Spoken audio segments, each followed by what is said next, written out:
Bismillahirrahmanirrahim.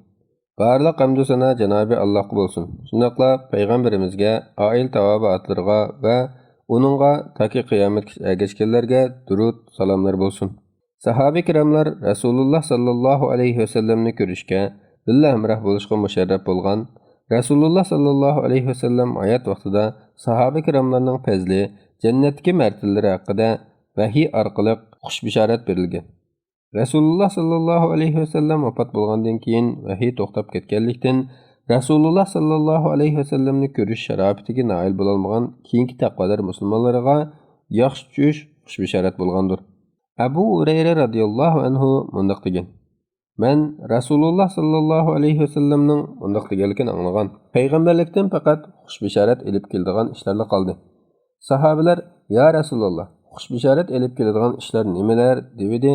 Rasululloh yaxshi tush dedi.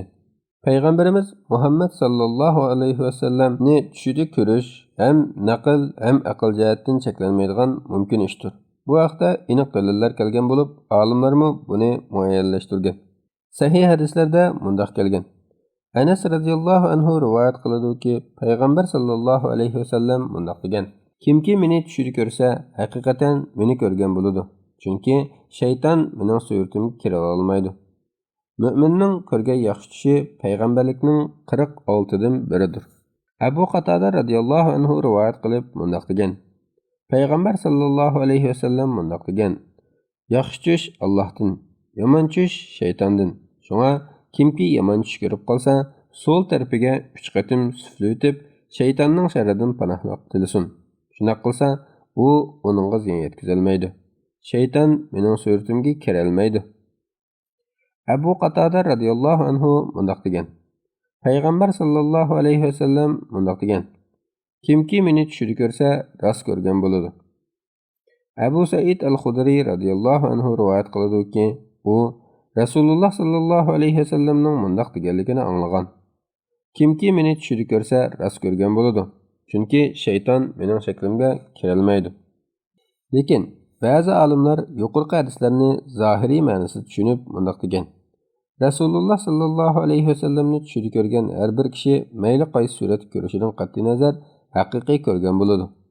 Hafiz ibn Hajar hadisni mundaq izohlagan: "Menga ayon bo'lgani shuki, kimki meni tushida ko'rsa, ya'ni qaysi bir sifatda ko'rgan bo'lmasin, xush bishorat olsin. Shundaqla o'zini qalayimqon tush bo'lgan botilini emas, Allohdan bo'lgan haq tushini ko'rgan deb bilsin. Chunki shayton mening suratimga kira olmaydi." Yana ba'zi olimlar tush ko'rguchi bilan tushda ko'rilgan kishining ahvoliga qarab ayirib mundaq degan: Tush ko'rguchi Rasululloh sallallohu alayhi vasallamning jismoniy va axloqiy sifatlarini biladigan bo'lib, uni tushida ashu sifatlar bilan ko'rgan bo'lsa, Rasululloh sallallohu alayhi vasallamni rostlik ko'rgan bo'ladi. Ammo Rasululloh sallallohu alayhi vasallamning sifatlariga uyg'un kelmaydigan birini ko'rgan bo'lsa, masalan, oqsoqol yoki soqoli pokiz tushirilgan birini ko'rgan bo'lsa, bu tushga boshqa ta'bir berish lozim. Bu Qozi Ayyazning qarshidir. Bu qarash aslida tush ta'biri peshvosi Imom Muhammad ibn Sirin rahmatullohi alayhidan kelgan qarash bo'lib, u agar uni o'z suratida ko'rsa deb rivoyat qilgan. Imom Navaviy qatorliq bir turkum olimlar yuqorqi qarashni to'g'ri topmay, shayton uning suratiga qat'iy kira olmaydi.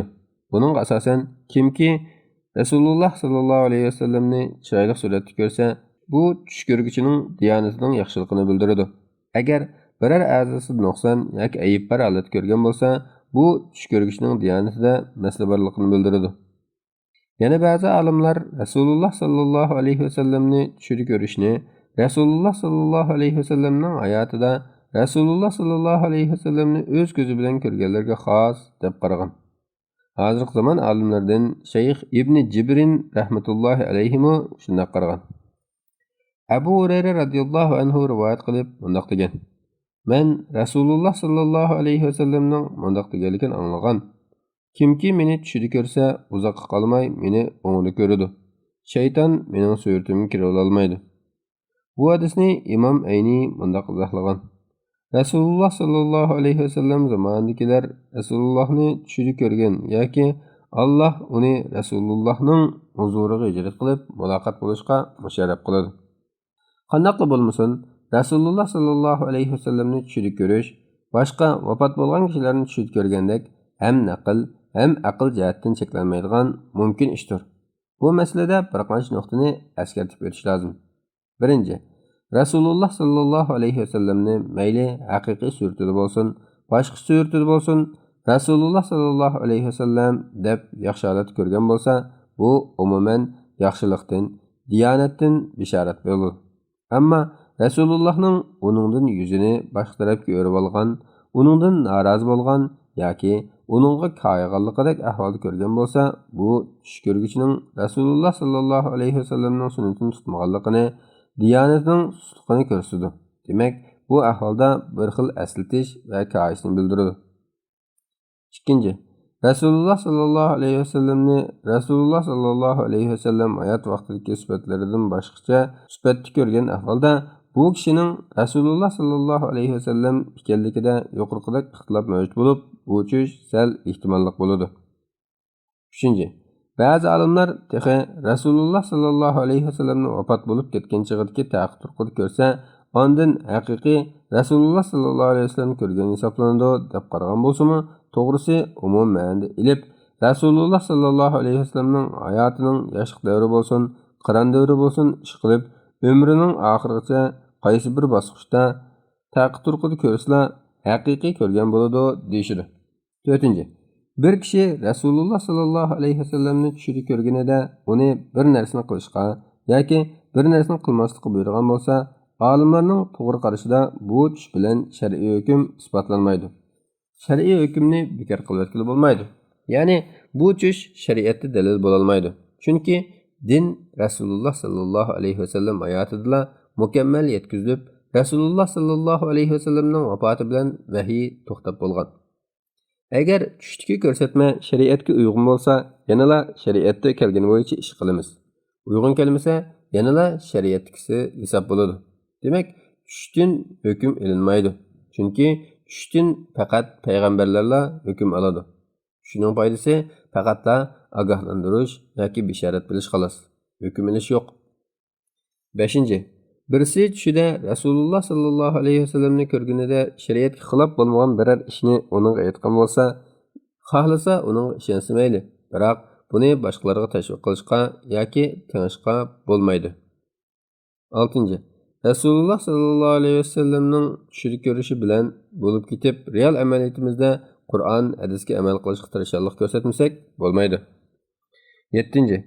Biri men Rasululloh sallallohu alayhi vasallamni tushimni ko'rdim desa, uni yolg'onga chiqarishgami, bakla ishinib ketishgami bo'lmaydi. Balki rost ko'rgan bo'lsa bizga munosabati yo'q. Chunki hidoyat Rasululloh sallallohu alayhi vasallamni tushida ko'rishga bog'liq emas. Bo'lmasa, nurg'un tafovutchilar tushlarini bozorga soladi. Yana ba'zilar o'zlarini biror avliyo sifatida ko'rsatish uchun har kuni Rasululloh sallallohu alayhi vasallamni tushida ko'rib turganligini aytishadi. 8. Boshqa payg'ambarlarni tushida ko'rishmi mumkin, lekin bu mu shar'iy hukm bilan munosabatsiz, faqat yaxshilikdan bishoratdir. 9. Rasululloh sallallohu alayhi vasallamni tushida ko'rgan kishi cho'qim jannatga kiradi deb kesib aytish bo'lmaydi. Bu vaqtda ba'zi bakla ojiz va yolg'on hadislar rivoyat qilingan. Masalan, Hazrati Anas radhiyallohu anhu dan rivoyat qilingan kimki meni tushida ko'rsa, hargizmi do'zaxga kirmaydi degan hadis raviylari ishonchli bo'lmoqqa yolg'on yoki bakla ojiz. O'zimizni o'xshash uchun Janobi Allohning kitobi, Rasululloh sallallohu alayhi vasallamning sunnatiga amal qilsak bo'ladi. Buning uchun ilm elish, amal qilish va Rasululloh sallallohu alayhi vasallamga ergashish lozimdir. Vallohu alam. Fatvoda Doktor Abdulaziz rahmatulloh.